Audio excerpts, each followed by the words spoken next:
a ver, compañero del metal, Rodríguez Arconada. Pues vamos al cine. Hay una camarada Tania. ¿verdad? O sea, aquí estoy como siempre. Marilyn. Buenos días. Buenas a todos. Bueno, y Encarna, que está ahí esperando también con la espingarda cultural. No se nos lleva. Sí. Bueno, Bueno, no, sí, ahora la llamamos. Ahora la llamamos. A ver. A lo que voy, que bueno, que hay un exceso de estrenos que creo que no es bueno, que muchas de ellas tenían que haber estado en streaming, es decir, en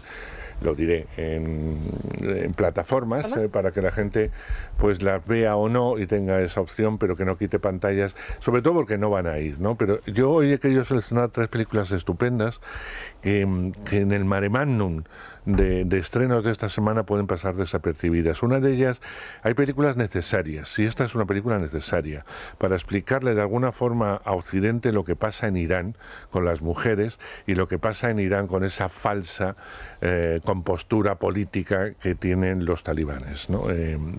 Y aquí con estas petardas progres, unas pagadas por Irán, que se cortan un mechoncito cuando ya están ahorcando a los deportistas campeones de Irán que se han solidarizado con las mujeres iraníes.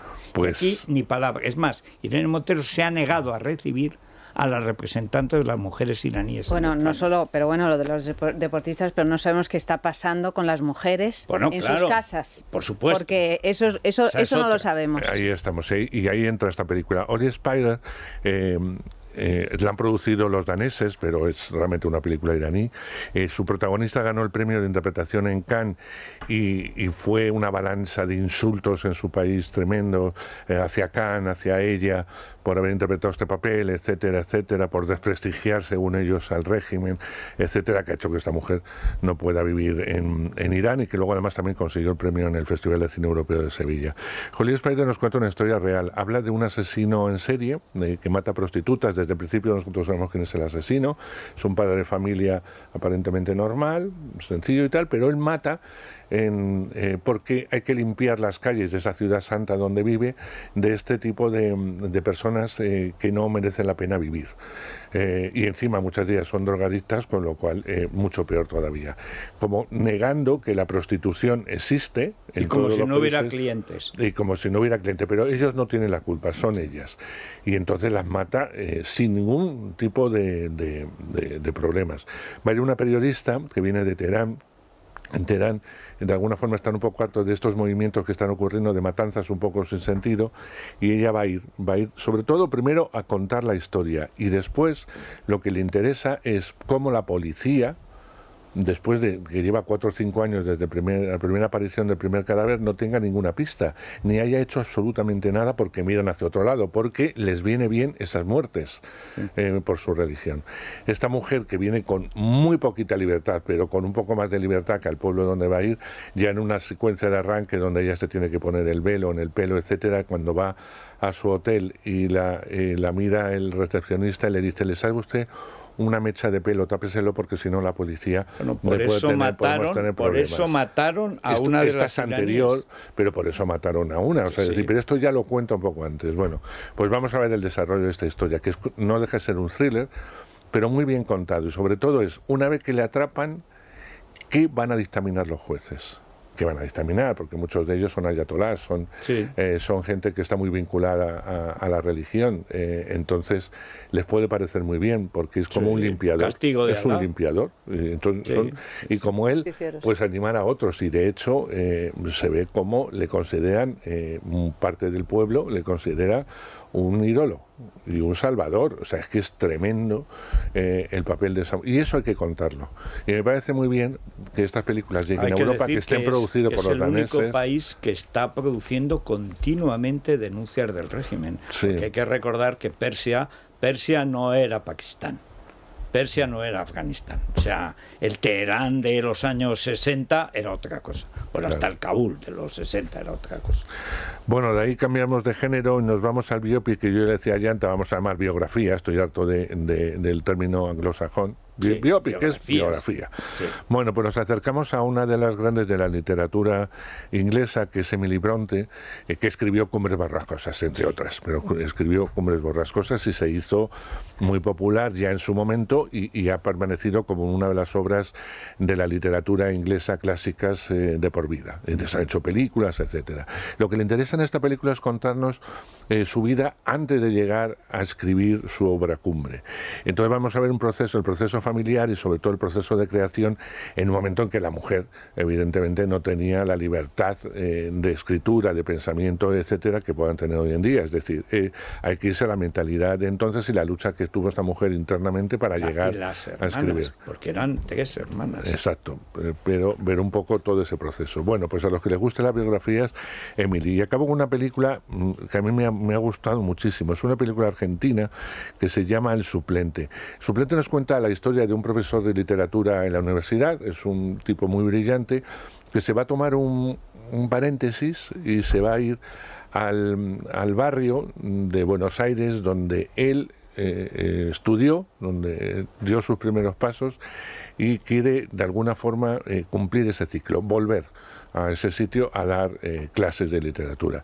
Se va a encontrar con un barrio ya entonces malo, pero ahora marginal totalmente, ocupado por los narcos, etcétera, en donde los chicos no tienen ninguna opción prácticamente de vida, ni de futuro, ni de nada.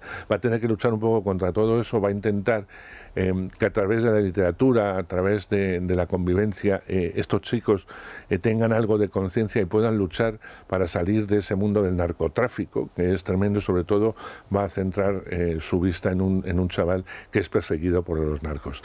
Y eso es interesante porque eso está ocurriendo, pero no solamente ocurre en Argentina, ocurre en toda Europa y ocurre en todos lados. En Argentina de una manera abrumadora y acelerada.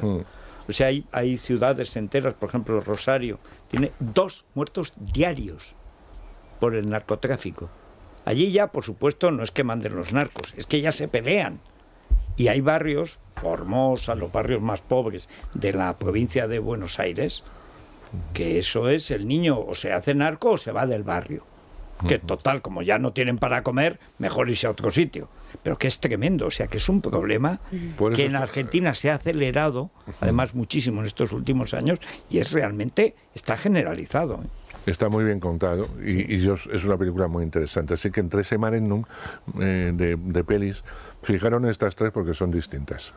Muy pues bien. Al Thyssen, que nos vamos, que no es mala plaza con Encarna, ¿verdad? Además, una exposición express, podemos decir, por su montaje. Pero me parece que nos dicen que tenemos que hacer una ligera pausa nutritiva. Es muy ligera. Es la mañana de Federico, con Federico Jiménez Los Santos. A ver, Encarna, cuéntanos lo último del Thyssen. Bueno, es una exposición creo que muy oportuna y con sus rasgos emocionantes. Se llama En el ojo del huracán, Vanguardia en Ucrania, 1900-1930. O sea, coge... la vanguardia histórica real. Claro. Sí. He visto algunas cosas de la vanguardia actual. No, la vanguardia histórica. Pero no a ver eso, o sea... Claro, Malevich, por ejemplo, nació en Kiev. El Lissinsky estuvo también trabajando en Ucrania. Alejandra Exter, una mujer extraordinaria que ya en época zarista van muchos a París, los ricos naturalmente, pero van a París, van a Roma, van a San Petersburgo, a las escuelas de Bellas Artes. Hay que decir que esta es la época de Chagall, de Kandinsky, de Malevich, de Lissinsky. Es decir, es la época gloriosa también de los ucranianos, y que es una época bastante convulsa. Esta exposición tiene 70 piezas que están por orden cronológico, que es una época súper convulsa, porque coge la Revolución Rusa, coge la Primera Guerra Mundial, la Declaración de Independencia de Ucrania, y por lo tanto las guerras civiles con ucranianos. Esto es hay una novela que se llama, una crónica de Chávez Nogales, el maestro Juan Martí, que estaba allí, que cuenta 7 veces tomaron Kiev distintas fuerzas, 7 veces. Y esto es una historia real. Un bailarín flamenco y su señora sobrevivieron a las 7. Un milagro. Pues bueno, hay que tener en cuenta que, bueno, pues como hemos citado, pues por ejemplo, Alejandra Exter tiene influencias futuristas, tiene influencias cubistas, amiga de todos. Bueno, ya sabemos la cantidad también de rusos que había. El propio Picasso se casó con una rusa. La mujer de Dalí era rusa. Sí. Es decir, es la época realmente de efervescencia. Sabemos que Alejandra Exter tenía como tapices ucranianos, etcétera, en su casa de París. Bueno, pues podemos ir viendo también la importancia que tuvo los teatros, el diseño que hacían, bueno, pues de Diaghilev, de los ballets, etcétera. Y podemos ir viendo desde la época más realista, luego las influencias de la vanguardia, la Kulturliebe que se hace en el periodo de independencia, en la que se reivindica sobre todo lo judío, con letras judías y tal, y allí estaban pues bastantes judíos. El propio Lissitzky era judío. Bueno, pues en el Thyssen hasta el 30 de abril tenemos... Hasta el 30 de abril podemos ver hasta que llegó la hambruna y la represión de Stalin y el realismo social. Gracias, Encarna. Bueno, a ver, vamos a ver. Pues vamos al teatro, que es siempre muy necesario. Últimos días de una obra que ha estado a lo largo de todas las Navidades en las naves del Español, se titula La Florida.